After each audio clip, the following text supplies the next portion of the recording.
ஆச்சி பாதாம் ட்ரிங்க். ஆச்சி பாதாம் ட்ரிங்க் ஒன்னு வாங்கினா ஒன்னு ஃப்ரீ. எனது சம்பந்தப்பட்ட அமைச்சரோ இதற்கு எந்தவித ஒரு பதில் அறிக்கையும் வெளியிடப்படவில்லை. இதைத்தான் அரசுடைய கவனத்தில் கொண்டு வருவதற்கு நான் வாய்ப்பு கேட்டேன். இதில் என்ன தவறு இருக்கின்றது? இன்றைக்கு டாஸ்மாக் நிறுவனத்தில் 1000 கோடி ரூபாய் முறைகேடு நடைபெற்றதாக அமலாக்கத்துறை குறிப்பிட்டிருக்கின்றது. அது குறித்து இந்த அரசு முழுமையான விளக்கம் தெரிவிக்கப்படவில்லை. இன்றைக்கு இதை சார்ந்த மானிய கோரிக்கை தான் வருது. அப்பொழுதுதான் இந்த பிரச்சனையை எழுப்ப முடியும், அதற்கு தக்க விளக்கம் கிடைக்கும். அந்த அடிப்படையில் தான் இந்த பிரச்சனையை நான் சட்டமன்றத்திலே கொண்டு வந்தேன். அது பேசுறதுக்கு அனுமதி மறுக்கப்பட்டது மட்டுமில்லை, இது குறித்து கண்டிப்பாக உறுதியாக நான் பேசுவதற்கு அனுமதி கொடுக்க மாட்டேன் என்று சட்டப்பேரவை சொல்கிறார். அப்படி என்றால் இந்த 1000 கோடி அமலாக்கத்துறை டாஸ்மாக் தலைமை அலுவலகத்திலும் நிர்வாகத்திலும் டாஸ்மாக் சப்ளை செய்யும் மதுபான ஆலையிலும் மேற்கொண்ட சோதனை அடிப்படையில் 1000 கோடி ரூபாய் முறைகேடு நடைபெற்றது நிரூபணமாகிறது. அப்படித்தான் பொருள். அதற்குண்டான பதிலை இவர்கள் தெரிவிக்கப்பட்டிருந்தால் மக்களுக்கு அனைவருக்கும் தெரிஞ்சிருக்கும். அதைத்தான் நான் இந்த அரசினுடைய கவனத்தில் கொண்டு வந்தேன். மறுத்துட்டாங்க. ஆகவே இந்த அரசு பொறுப்பேற்றதிலிருந்தே இந்த டாஸ்மாக் நிறுவனத்தில் பல்வேறு முறைகேடுகள் நடைபெற்று வருவதாக ஊடகத்திலும் பத்திரிகையிலும் அன்றாட செய்தி வந்து கொண்டேதான் இருந்தது. இன்றைக்கு டாஸ்மாக் நிறுவனத்துக்கு உட்பட்ட மதுபான விற்பனை கடைகளில் ஒரு பாட்டிலுக்கு 10 ரூபா வாங்கிட்டு இருந்தாங்க. ஒரு நாளைக்கு 1.5 கோடி பாட்டில் வைக்குது. அப்படின்னா ஒரு நாளைக்கு 15 கோடி ரூபாய் இந்த அரசு மதுபான கடையின் மூலமாக ஊழல் செய்து இன்றைக்கு பல்வேறு தரப்புக்கு போயிருக்கு இந்த பணம். ஒரு நாளைக்கு 1.5 கோடி ரூபாய்னா 1.5 கோடி பாட்டிலுக்கு 10 ரூபாய்னா 15 கோடி ரூபாய் ஆச்சு. 30 நாளைக்கு 450 கோடி ஆகுது. 12 மாதத்துக்கு கிட்டத்தட்ட 12 மாதத்திற்கு ஒரு வருடத்திற்கு 5400 கோடி இந்த மதுக்கடை விற்பனை மூலமாக இந்த ஒரு பாட்டிலுக்கு 10 ரூபா வசூல் செய்வது மூலமாக இந்த ஆட்சியில் 5400 கோடி ஊழல் புரிந்திருக்கிறதாக தெரிய வருகிறது. ஊடகத்திலையும் பத்திரிகையிலும் இதெல்லாம் வெளிச்சம் போட்டு காட்டினீங்க. நேற்றைய தினம் கூட டாஸ்மாக் ஊழியர்கள் ஒரு போராட்டம் நடத்திருக்கும் போது அதில் தெரிவிக்கிறாங்க, நாங்கள் வாங்கினது உண்மைதான், இதை நாங்கள் மட்டும் வச்சுக்கல, பல அதிகாரிகள் கொடுத்தோம், சம்பந்தப்பட்ட அமைச்சர் கொடுத்தோன்னு கூட உங்கள் தொலைக்காட்சியில் நான் பார்த்தேன். ஆக இதையெல்லாம் சட்டமன்றத்திலே பேசுவதற்கு வாய்ப்பு மறுக்கப்பட்டது என்பதை இந்த நேரத்தில் தெரிவிக்க விரும்புகின்றேன்.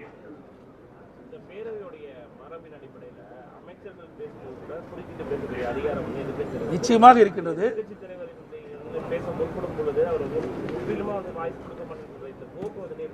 இது கண்டிக்கத்தக்கது. அதாவது மக்களுடைய பிரச்சனை பேசுவதற்கு தான் சட்டமன்றம்.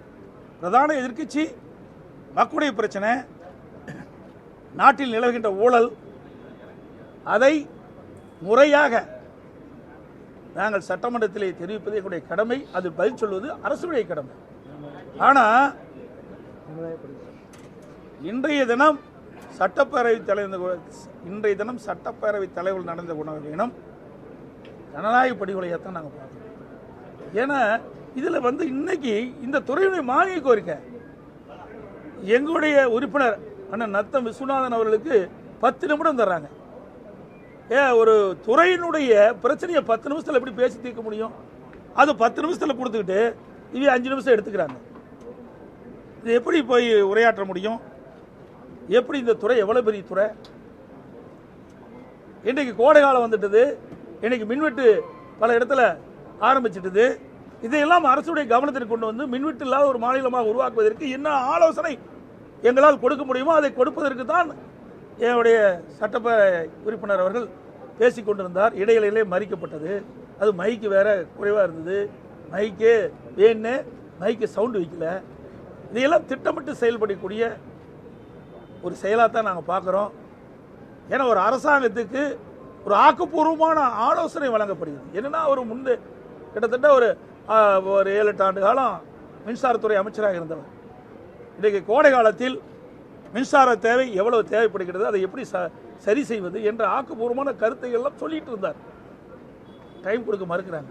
அதுக்கடுத்து ஆயத்தீரம், அதுக்கு டைமே கொடுக்கல. அப்புறம் தான் நான் எழுந்திருச்சு அவருக்கு நேரம் ஒதுக்காத காரணத்தினால மக்களுடைய பிரச்சனை இன்றைக்கு நாட்டில் இருக்கிற மக்கள்லாம் பேசிட்டு இருக்கிறாங்க.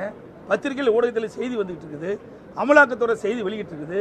இதையெல்லாம் நான் அரசுடைய கவனத்தில் கொண்டு வருவதற்கு தான் நான் அனுமதி கேட்டேன். அனுமதி மறுக்கப்பட்டு விட்டார். மானியத்தில் பேசும்போது 0 ஓவர்ல எழுப்புன்றாங்க, 0 ஓவர்ல பேசும்போது மானியத்தில் அது கரெக்டு.